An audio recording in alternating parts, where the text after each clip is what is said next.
ଲାଭଦାୟକ ହୁଏ ନାହିଁ। ଏଇଥିପାଇଁ ଜଣେ ଗୁରୁଙ୍କ ପାଖକୁ ଯାଇପାରେ, ସତ୍ସଙ୍ଗ କରିପାରେ, ଶାସ୍ତ୍ର ଅଧ୍ୟୟନ କରିପାରେ। ଶାସ୍ତ୍ର ଅଧ୍ୟୟନ କରି ଜଣେ ଅନେକ କଥା ଜାଣିପାରେ, କିନ୍ତୁ ତାକୁ ଜୀବନରେ ପ୍ରୟୋଗ କରିବା ବିଧି ଜଣେ ଆଧ୍ୟାତ୍ମିକ ଗୁରୁ ହିଁ ବତେଇ ଦେଇପାରିବେ। ତେଣୁ ଶାସ୍ତ୍ର ଏବଂ ଗୁରୁଙ୍କ ବାକ୍ୟରେ ବିଶ୍ୱାସ ରଖିବାକୁ ହୁଏ।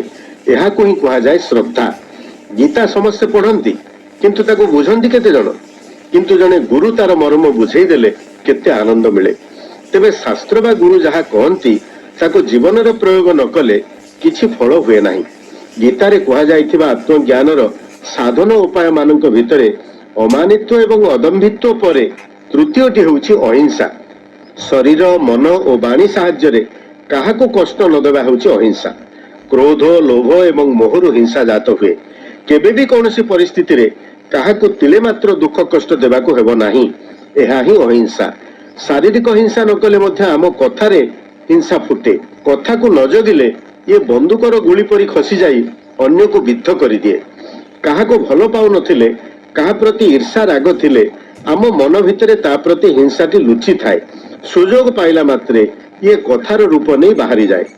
ମନ ଭିତରର ହିଂସା ବଚନ ହିଂସାରେ ପରିଣତ ହୋଇଯାଏ।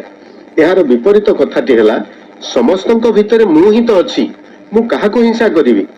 ଅନ୍ୟକୁ ହିଂସା କରିବା ଅର୍ଥ ନିଜକୁ ହିଁ ହିଂସା କରିବା।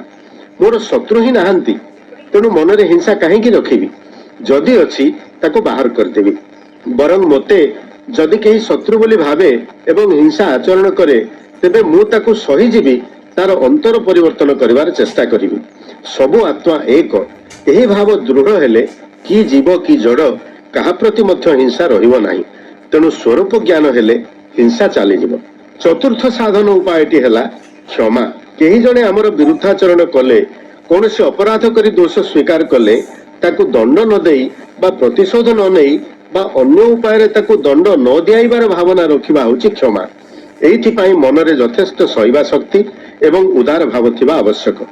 ଆମେ ପରସ୍ପର ନିକଟରେ ଅନେକ ଛୋଟ ବଡ଼ ଭୁଲ କରୁ, ତାକୁ ଧରି ବସିଲେ ଆମେ ଚଳିପାରିବାନି। ବାସ୍ତବରେ ଅନେକ କଥାକୁ ଆମେ ନ ଧରିବାରୁ ହିଁ ଆମେ ଶାନ୍ତିରେ ଚଳୁଛେ।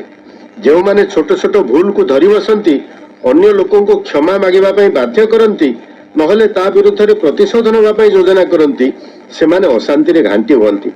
ଯଦି ଭୁଲ କରିଥିବା ଲୋକ ଦ୍ୱାରା କାହାର କ୍ଷତି ହେଇଛି, ତେବେ ଭୁଲ କରିଥିବା ଲୋକ ତୁରନ୍ତ କ୍ଷମା ମାଗିଦେବା ଦରକାର ଏବଂ କ୍ଷତି ସହିଥିବା ଲୋକ ବି କ୍ଷମା କରିଦେବା ଶ୍ରେୟସ୍କର। ଆପୋଷରେ ଏକଥା ହୋଇଗଲେ ଉଭୟଙ୍କର ଲାଭ ଓ ଶାନ୍ତି।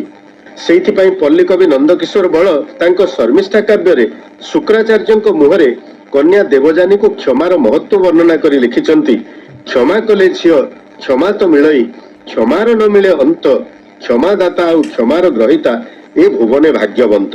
କ୍ଷମା ମାଗିବା ଏବଂ କ୍ଷମା ଦେବା, ଏ ଉଭୟ ଲୋକ ହୃଦୟରେ ଏକ ନିର୍ମଳ ଭାବ ଅନୁଭବ କରନ୍ତି ଏବଂ ଆନନ୍ଦରେ କୋଳାକୋଳି ହେଇଯାଆନ୍ତି। ଏ କେତେ ଉଭୟ ନିଜେ ନିଜେ କୋଳାକୋଳି ହୁଅନ୍ତି, ନହେଲେ ଉପସ୍ଥିତ ଲୋକେ ଉଭୟଙ୍କୁ ମିଶେଇ ଦିଅନ୍ତି। ଯିଏ ଚାହିଁଲେ ମୁହୂର୍ତ୍ତକରେ ଦଣ୍ଡ ଦେଇପାରିବ। ଅସୀମ ସହିଷ୍ଣୁତାର ସହିତ ଦୋଷୀକୁ କ୍ଷମା କରିଦେବା ଉଚିତ ବୋଲି ଭାଗବତ କହିଲେ, ଦଣ୍ଡିବା ଶକ୍ତି ଯାର ଥାଇ ସେ ପୁଣି କ୍ଷମା ଆଚରେଇ। ଏ କ୍ଷମାର ତାତ୍ପର୍ଯ୍ୟ ସାମାଜିକ କ୍ଷେତ୍ରରେ ଯାହା ବି ଥାଉ, ଆଧ୍ୟାତ୍ମିକ ସାଧକ ବା ଆତ୍ମଜ୍ଞାନ ଲାଭ ଚାହୁଁଥିବା ଲୋକଙ୍କ ପାଇଁ କ୍ଷମାର ସାଧନା ନିହାତି ଆବଶ୍ୟକ।